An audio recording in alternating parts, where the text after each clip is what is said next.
को सेंटर से टाई करना शुरू करेंगे। 18 इंच शोल्डर साइज है, उसमें आधा इंच प्लस करते हुए 9.5 इंच पे मार्क कर लें, किया था 7.25 इंच पे मार्क कर लेंगे। बहुत ज़्यादा गोलाई को उठाकर ड्राइंग नहीं करेंगे।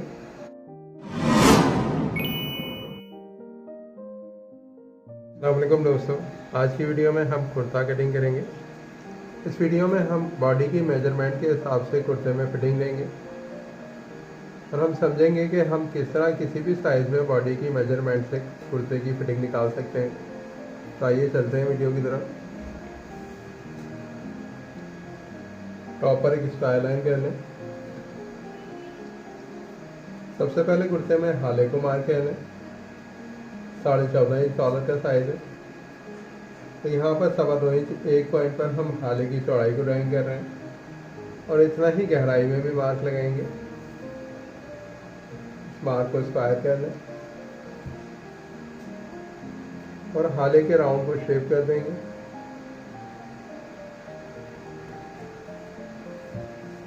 शोल्डर को मार्क कर लें। 18 इंच शोल्डर साइज है, तो हम शोल्डर का हाफ कर लेंगे जो 9 इंच बन रहा है। अब इस 9 इंच में 2 पॉइंट और कम कर लें और 0.25 इंच पर एक स्क्वायर लाइन लगाएंगे। ये 2 पॉइंट कम करने की वजह क्या है? अक्सर शोल्डर में हमारा फ्रंट बड़ा हो जाता है, जिससे फ्रंट में एक अच्छी फिटिंग नहीं आती है। तो आपने हमेशा 2 पॉइंट शोल्डर साइज से हमेशा कम करना है। अब हम शोल्डर डाउन का मार्क लगाएंगे। हम 32 इंच पर कुर्ते की कटिंग कर रहे हैं, तो हम शोल्डर डाउन के लिए 2 इंच पर मार्क करेंगे। ये 2 इंच 32 इंच का 16वां हिस्सा है। ये 16वां हिस्सा आप स्केल में से भी ले सकते हैं। ये 16वां हिस्सा आप स्केल की मदद से निकाल सकते हैं। ये आप देख रहे हैं कि यहाँ पर 16 के सामने 2 इंच है, जो 32 इंच को जाहिर कर रहा है। अब हम कुर्ते में आर्मोल डाउन को मार्क करेंगे। चेस्ट के चौथे हिस्से में आर्मोल डाउन को मार्क करेंगे जो 8 इंच बन रहा है। शोल्डर डाउन के लिए जो हमने मार्क किया है उसको क्रॉस लाइन कर लें। आर्मोल डाउन के मार्क को भी स्क्वायर लाइन कर दें। आर्मोल की शेप के लिए जो हमारे शोल्डर की लाइन है उसे 1 इंच अंदर मार्क कर लें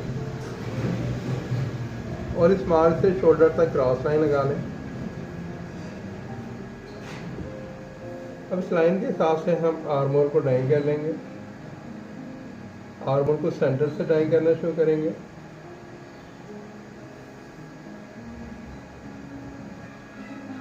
हम 32 इंच पर कुर्ते की कटिंग कर रहे हैं, तो 32 इंच के लिए हम किस तरह फिटिंग निकालेंगे कि हम 32 इंच को हाफ कर लेंगे।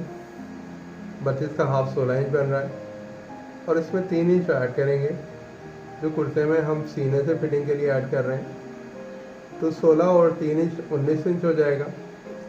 19 इंच आप साइज़ को नोट कर लें जो हमारे सीने की फिटिंग के लिए है। कमर का साइज़ 28 इंच है, 28 को भी हाफ कर लें। 28 का हाफ 14 इंच बनता है। 14 इंच में भी 3 इंच प्लस करेंगे तो ये 17 इंच हो जाएगा। कमर से हम 17 इंच की फिटिंग रखेंगे। इसी तरह हम हिप के साइज़ को भी हाफ कर लेंगे जो 34 इंच है। 34 का हाफ 17 बन रहा है, इसमें भी 3 इंच ऐड कर लें। 3 इंच ऐड करने के बाद हिप के पास से हमें 20 इंच की फिटिंग मिल रही है। अब 19, 17 और 20 इंच के साइज़ पर हम किस तरह कुर्ते में फिटिंग मार्क करेंगे ये मैं आपको वीडियो में बताऊंगा। हमने 19 इंच जो फिटिंग के लिए साइज़ लिया है उसको हाफ कर लें, 9.5 इंच बन रहा है। आधा इंच सिलाई मार्जिन ऐड करेंगे तो ये 10 इंच का टोटल साइज़ हो गया और कुर्ता सिलाई होने के बाद 19 इंच की फिटिंग देगा। अब यहाँ पर एक चीज़ आपने और चेक करनी है कि हमने जो आर्मोल को ड्राइंग किया है क्या वो फिटिंग के हिसाब से परफेक्ट है। तो हम अगर आर्मोल को चेक करें तो ये 7.25 इंच का साइज़ में हमें आर्मोल मिल रहा है। हम आर्मोल के साइज़ को चेस्ट के चौथे हिस्से के हिसाब से करेंगे, तो उसके लिए हम आर्मोल को थोड़ा सा एक्स्ट्रा डाउन करेंगे।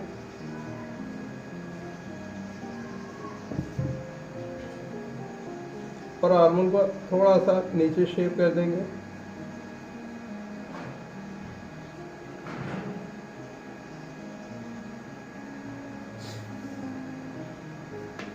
अब हम आर्मोल के राउंड को दोबारा चेक कर लेते हैं। तो ये 7.25 इंच का साइज हो गया, जो तकरीबन हमारे चेस्ट के चौथे हिस्से पर आ रहा है। आपने अपनी कटिंग की कंफर्मेशन ज़रूर करनी है। अगर आप अपनी कटिंग में मेथड की कंफर्मेशन नहीं करेंगे तो आप एक अच्छी कटिंग नहीं कर सकेंगे। अब हम कमर से फिटिंग का मार्क लगाएंगे। 5 से 6 इंच नीचे हम कमर में फिटिंग का मार्क लगाएंगे और कमर के मार्क से 7 इंच नीचे हिप की फिटिंग का मार्क लगाएंगे। कमर की फिटिंग के मार्क को स्क्वायर लाइन कर लें, हिप के मार्क को भी स्क्वायर लाइन कर दें। कमर में हमने फिटिंग के लिए जो साइज़ निकाला है वो 17 इंच है। 17 इंच का हाफ करके मार्क करेंगे। 2 पॉइंट इसमें सिलाई मार्जिन ऐड करेंगे, तो ये 8.25 इंच का साइज़ मिल रहा है। हिप के बाद से जो हमने फिटिंग को कैलकुलेट किया है वो 20 इंच है। इसका हाफ करें तो 10 इंच बन रहा है। 10 इंच पे मार्क कर लें और 2 पॉइंट सिलाई मार्जिन रख लेंगे, तो ये 10.25 इंच का मार्क हो गया। सीने से कमर तक कुर्ते को शेप कर देंगे और हिप से कमर तक बाकी शेप को भी मैच कर दें।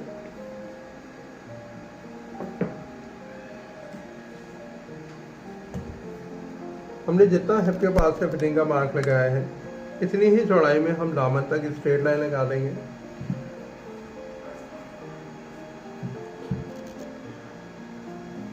पॉकेट का मार्क लगा लें। 5 से 5.5 इंच पर पॉकेट के लिए पहला मार्क लगाएंगे। 6.5 इंच पर हम पॉकेट के मुंह के लिए मार्क करेंगे और 3 से 3.5 इंच नीचे चौक के लिए मार्क करेंगे।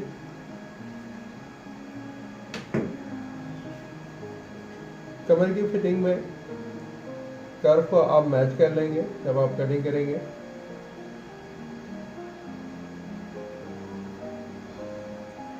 अब हम कुर्ते में लाइन को मार्क कर लेंगे और फ्रंट को कटिंग कर देंगे। आधा इंच सिलाई मार्जिन निकालते हुए लाइन को मार्क कर लें। 1 से 1.25 इंच नीचे दामन में मार्जिन रखेंगे। लाइन के मार्क को स्क्वायर लाइन कर दें, मार्जिन को भी स्क्वायर लाइन कर लें। चौक की तरफ हल्का क्रॉस रखेंगे।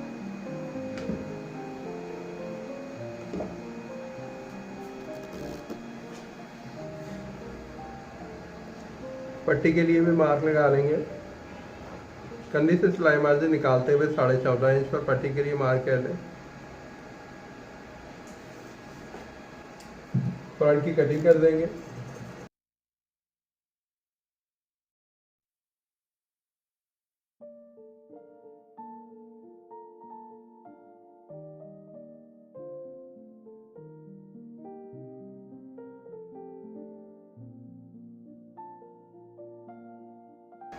पॉकेट के मार्क को टक्स लगा लें।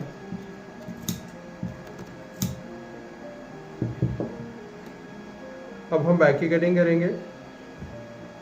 बैक कटिंग के लिए फ्रंट को कपड़े के ऊपर जमा कर बिछा लेंगे। क्रीज से क्रीज मिला के जमाएंगे। फ्रंट से बैक को 3 इंच बढ़ा रख लें। यहाँ पर हम कुर्ते में 1 पीस बैक कटिंग कर रहे हैं जो बगैर तीरे वाली बैक होती है। आप तीरे वाली बैक भी कटिंग कर सकते हैं, लेकिन इस वीडियो में मैं आपको बगैर तीरे वाली बैक कटिंग करना बता रहा हूँ। बगैर तीरे वाली बैक कटिंग करने के लिए हम स्केल से किस तरह मेथड लेंगे, तो हम स्केल से 32 चेस्ट का 12वां हिस्सा लेंगे जो 2.5 इंच एक्सूस बन रहा है। फ्रंट से उठाकर 2.5 इंच एक्सूस का मार्क लगा लें और इस मार्क को हाफ कर लें जो 1.25 इंच आधा सूस बन रहा है। इस मार्क को स्ट्रेट लाइन कर लेंगे। ये लाइन हमारे हाले की गहराई के लिए है। हमने फ्रंट में हाले की जितनी चौड़ाई रखी है उसमें 5 इंच मिलाकर हाले की चौड़ाई को मार्क कर दें। ये हमारे बैक में हाले की चौड़ाई हो गई जो फ्रंट की चौड़ाई से 5 इंच ज़्यादा है। बैक में हाले को शेप कर देंगे। हमने फ्रंट से बैक को 2.5 इंच एक्सेल बढ़ा के रखा है। आर्मोल के पास से आधा इंच एक्स्ट्रा मार्क करेंगे जो 3 इंच एक्सेल होगा। ये मार्क हमारे शोल्डर डाउन के लिए है।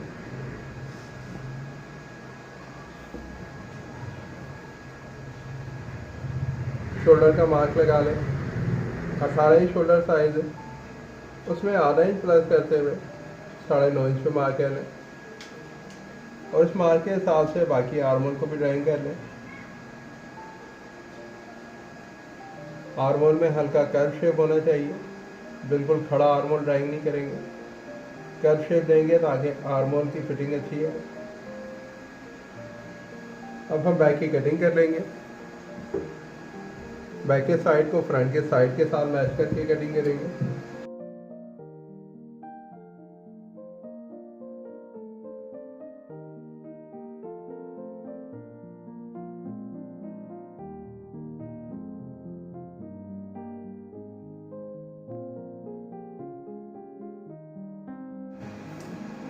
बैक में भी पॉकेट के मार्क को कट लगा दें। बैक को फ्रंट के ऊपर फोल्ड करके चेक कर लें कि बैक आर्मोल और हाले के हिसाब से परफेक्ट कटिंग हुई है। आप देख सकते हैं कि हाले का शेप और आर्मोल का शेप फ्रंट के साथ मैच हो रहा है। अब हम कुर्ते में आस्तीन कटिंग करेंगे, तो आप आर्मोल के हिसाब से किस तरह कटिंग कर सकते हैं। तो हम पहले फ्रंट के आर्मोल को साइज कर लेंगे जो 7.25 इंच बन रहा है। इसमें मिलाकर बैक के आर्मोल को भी साइज कर लें, तो ये टोटल 18 इंच बन रहा है। 18 इंच में हम सिलाई मार्जिन निकालें तो यहाँ 17.5 या 17.5 इंच रह जाता है। अब 17.5 इंच के हिसाब से हमने आस्तीन की गोलाई को कटिंग करना है। आस्तीन कटिंग के लिए कपड़े को फोल्ड कर लेंगे। अगर आपके पास खुलासा कपड़ा हो तो आप बिल्कुल सीधा फोल्ड करेंगे। हमने कपड़े को 8 से 8.25 इंच चौड़ाई में फोल्ड करना है। जितना हमारा चेस्ट है उसके चौथे हिस्से में हम कपड़े को फोल्ड करेंगे। 2 पॉइंट बढ़ाकर फोल्ड कर लें।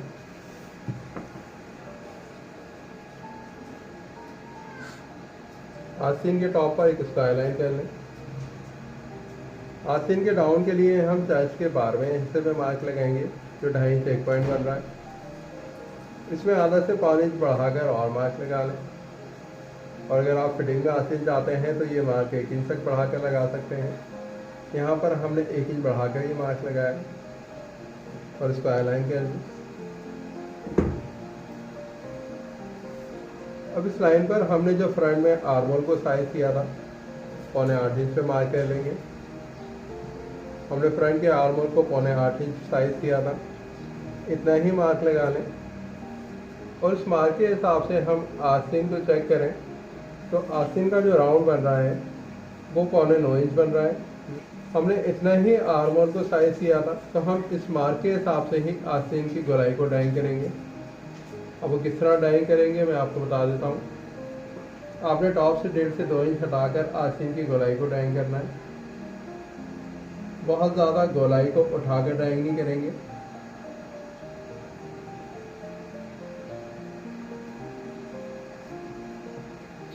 आस्तीन में 1 इंच का शेप देते हुए अंदर की तरफ मार्क कर लेंगे और आस्तीन की डाउन की लाइन तक मैच करेंगे। अब इस शेप को बहुत ज़्यादा गोलाई में ड्राइंग नहीं करेंगे। इस तरह की शेप से आस्तीन के अंदर अल्टर आएगी। आपने शेप को डाउन करते हुए ड्राइंग करना है।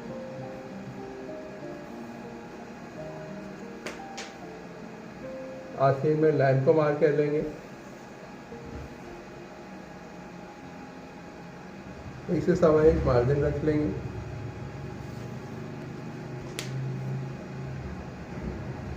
लाइन के मार्क को इसको अलाइन कर दें, मार्जिन को भी इसको अलाइन कर दें।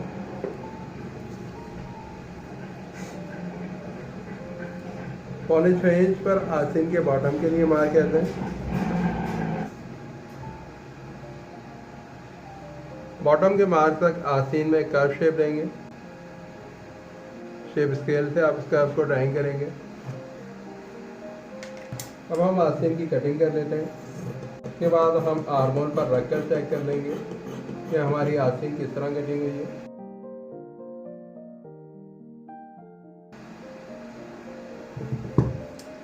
आस्तीन के शेप को भी कटिंग कर लेंगे।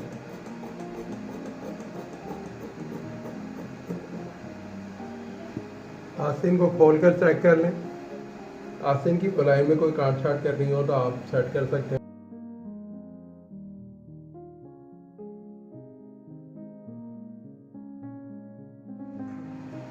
बैक को फ्रंट के ऊपर फोल्ड करके जमा लें। आधे से पौने इंच चढ़ा कर रखेंगे जो हमारा फ्रंट का सिलाई मार्जिन है। आस्तीन को साइड से मिलाते हुए आर्मोल में घुमाकर चेक करेंगे। आर्मोल के हिसाब से आस्तीन बिल्कुल परफेक्ट कटिंग हुई है और ये सिलाई होने के बाद 7.25 इंच तैयार आएगी। हमने 7.25 इंच पर आस्तीन की चौड़ाई के लिए मार्क किया था, जितना हमारा फ्रंट में आर्मोल का साइज था। और ये आस्तीन आर्मोल के हिसाब से एक परफेक्ट फिटिंग देगी और आर्मोल सीने के हिसाब से बिल्कुल परफेक्ट फिटिंग देगा। अगर आपको मेरी ये वीडियो पसंद आई हो तो वीडियो को लाइक और शेयर कीजिए और मेरे चैनल जीनियस टेलर को सब्सक्राइब कीजिए ताकि इस तरह की आने वाली नई और इन्फॉर्मेटिव वीडियो आपको वक्त पर मिलती रहें।